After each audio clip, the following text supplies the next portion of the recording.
విశాఖ జిల్లా వైసీపీ నేతల సమావేశం రసాభాసంగా మారింది. ఎన్నికల్లో ఓటమి తర్వాత ఎండాడ వైసీపీ కార్యాలయంలో తొలిసారిగా జరిగిన సమావేశంలో నేతలందరూ ఒకరిపై ఒకరు పరస్పరం విమర్శలు చేసుకున్నారు.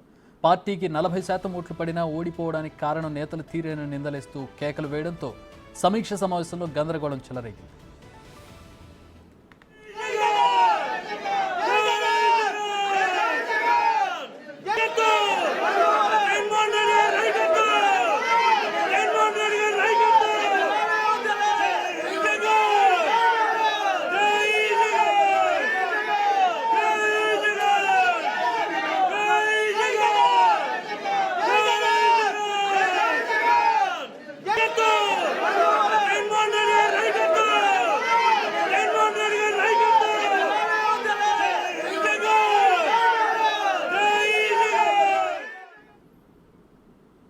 అంతర్గత మీటింగ్ రెండు గ్రూపులుగా విడిపోయి ఒకరిపై ఒకరు తీవ్రస్థాయిలో ఆరోపణలు చేసుకునే వరకు వచ్చింది. మాజీ మంత్రి గుడివాడ అమర్నాథ్ అనుకూల వ్యతిరేక వర్గాలుగా నేతలంతా చీలిపోయారు.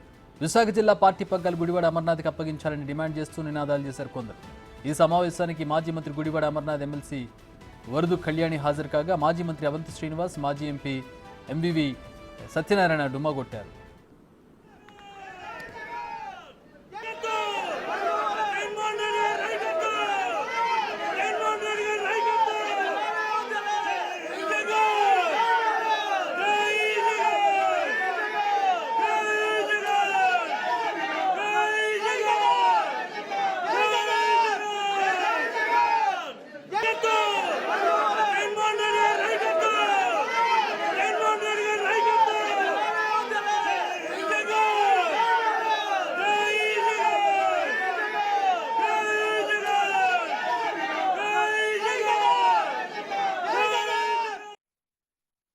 ప్రజలు ముఖ్యంగా పార్టీలో ఉన్నటువంటి కార్యకర్తలు మనోభావాలకి అనుగుణంగా ముందుకెళ్తే తప్పకుండా ప్రజల మన్ననలు సంపాదిస్తామన్నటువంటి నమ్మకం ఉన్నటువంటి వ్యక్తులుగా డెఫినెట్ గా దాన్ని అనుసరించేటువంటి బాధ్యత తీసుకుంటాం. వారి అభిప్రాయాలు సరే కొంతమంది బరస్ట్ అయ్యేటువంటి పరిస్థితి ఉంటుంది. కొంతమంది సమావేశాలు పెట్టినప్పుడు కొంచెం ఓపెన్ గా మాట్లాడేటువంటి పరిస్థితి ఉంటుంది. సో దాంతో ఒకరు మాట్లాడారు కాబట్టి మేము కూడా మాట్లాడదాం అన్నటువంటి అభిప్రాయం పక్కన ఉన్నటువంటి వాడికి వస్తుంటది. దాన్ని ఏదో అల్లరి జరిగినట్టుగా చిత్రీకరించేటువంటి ప్రయత్నం కొంతమంది చేస్తారు. సో ఇవన్నీ కూడా సహజంగా కామన్ గా ఉండేటువంటి పరిస్థితులు.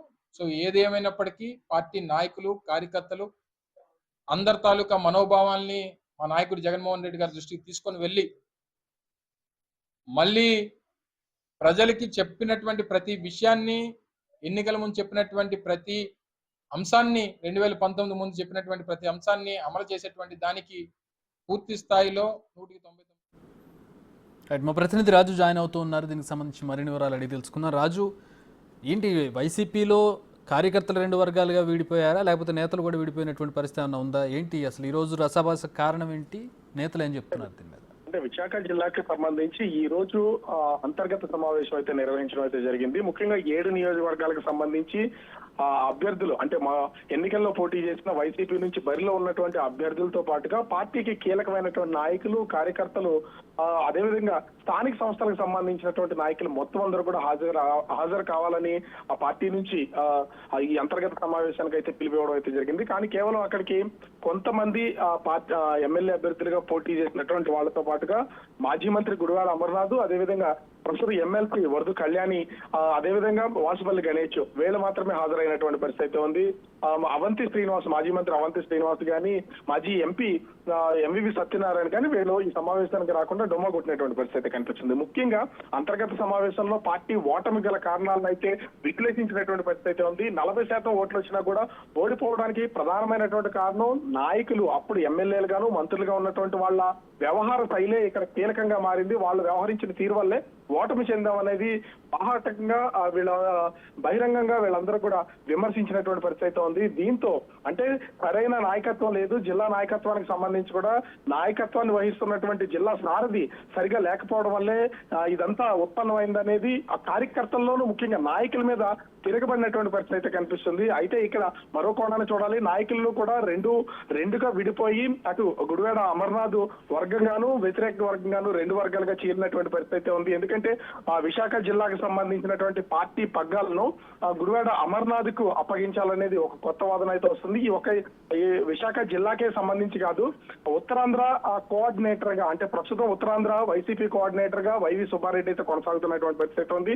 ఆయన వేరే ప్రాంతానికి చెందినటువంటి వ్యక్తి కాబట్టి స్థానికంగా ఉన్నటువంటి వాళ్ళనే ఉత్తరాంధ్ర కోఆర్డినేటర్ గా ఇవ్వాలి అనేది ఒకటి వినిపిస్తున్నటువంటి నేపథ్యంలో అటు ఉత్తరాంధ్ర కోఆర్డినేటర్ తో పాటుగా జిల్లా పగ్గాలు కూడా గుడివాడ అమర్నాథ్కి ఇవ్వాలి. కొంచెం అగ్రెసివ్ గా ఉంటే మనిషి, ప్రజల్లో ఐడెంటిటీ ఉన్నటువంటి వ్యక్తి, ప్రజల్లోకి వెళ్ళగలిగేటటువంటి వ్యక్తి, అతనికి ఇస్తే ఖచ్చితంగా మళ్ళీ పార్టీని బలోపేతం చేస్తాడనేది ఒక వర్గం వాదిస్తున్నటువంటిది.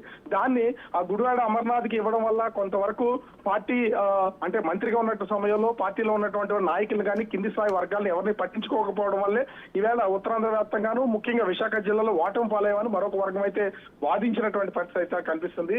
ఈ నేపథ్యంలోనే ఇరు వర్గాలకు సంబంధించినటువంటి వాళ్ళు దీనికి సంబంధించి పూర్తి స్థాయిలో ఒకరికొకరు విభేదించుకుంటూ అంతర్గత సమావేశంలో కూడా అటు గుడివాడ అమర్నాథ్ అదేవిధంగా పార్టీ నాయకులు ఉన్నటువంటి సమక్షంలో వీళ్ళు వ్యతిరేకించినటువంటి పరిస్థితి కనిపిస్తుంది.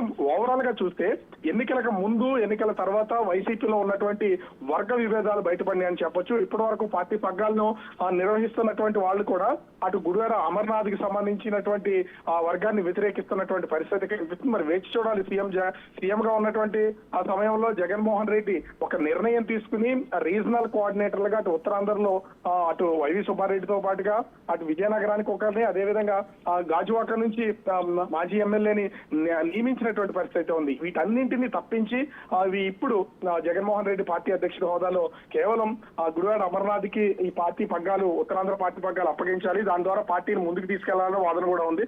మరి వేచి చూడాలి అటు జగన్మోహన్ రెడ్డి ఎలాంటి నిర్ణయం తీసుకుంటాడో. పార్టీలో ఇప్పుడు బయటపడినటువంటి ఈ విభేదాలని పార్టీకి సీనియర్ నాయకులుగా ఉన్నటువంటి బొత్స సత్యనారాయణ గానీ లేదా ధర్మాన కృష్ణ ప్రసాద్, ధర్మాన ప్రసాదరావు అంటే వీళ్ళ కీలకమైనటువంటి ఉత్తరాంధ్ర నాయకులుగా ఉన్నారు. వీళ్ళ గానీ ఏ విధంగా తీసుకుంటారు, దీన్ని గుడివాడ అమర్నాథ్ నాయకత్వాన్ని వీళ్ళు బలపరుస్తారా? ఎందుకంటే పార్టీ ఇప్పుడు అధికారంలో లేదు కాబట్టి వీళ్ళు సైలెంట్ గా ఉండి గుడివాడ అమర్నాథ్ ద్వారా పార్టీని ముందుకు కొనసాగించేలాగా చేస్తారా, లేదా అమర్నాథ్ ఆశిస్తున్నటువంటి ఈ పదవి విషయంలో బొత్స గానీ ధర్మాన బ్రదర్స్ గానీ అడ్డుపడి వాళ్ళకి కావాలనేది కోరతారనేది వేచి చూడాలి. అయితే విశాఖకు సంబంధించినటువంటి జిల్లా పార్టీ కార్యాచరణ మాత్రమే జరిగింది కాబట్టి ప్రస్తుతం ఇది విశాఖ జిల్లాలో ఉన్నటువంటి 7 నియోజకవర్గాల పరిధిలో ఉన్నటువంటి నాయకులు మాత్రమే ప్రస్తుతం దీని మీద ఒక చర్చలు లేవనెత్తారు. వాళ్ళ మధ్యనే వర్గ వివాదాలు బయటపడినటువంటి పరిస్థితి కనిపిస్తూ ఉంది. Chakri. All right, thanks for the updates Raju.